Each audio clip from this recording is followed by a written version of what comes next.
Bataringa ya Basil omunyishenjero wakashari North Kancha person w'abanyishenjero abarukurwa mu cyanga cya Burengero izuba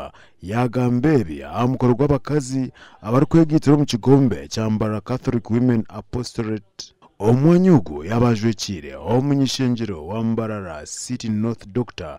Robert Rukari.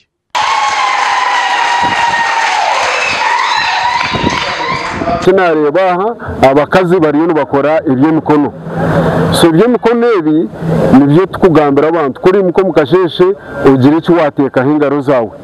dore mwebazo abo bakubana bariyo mu myanya y'abakwesanyisiza mu bakagera kubanywa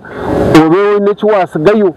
n'ubu nabe nazekera onarebo Robert Rukari namuhera yesenteze miliyoni 1 kandi agaraka namuhera nahananye zanje abakazi aba bambara Catholic Women Apostolate nitwe akatuhabura nitwore by'emikono abacyara twegesana na by'emikono byitu biturigiremo cyo mugasho by'emikono byitu bituretire twagura poroti nambwe nerizoba turiyo nshaba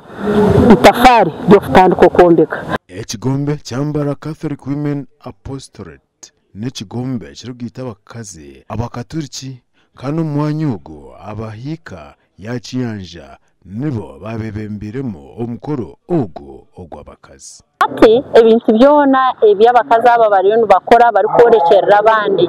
bwanyuma nitwija kutunga omukazi atungukire kandi ari umukazi w'amani munonga turiyo tubahiga no kwesimbana mu byo butegeke amukoro ogo ari abo barukwenda ubururo nabo hariho ebabashaba n'ubu nabe nazekera onarebo Robert Rukari egisite mbarara site n'itwena nka region nahabwecu mwene tushaba buri yomwe ari kuronda makaruru aronda karuru ko businge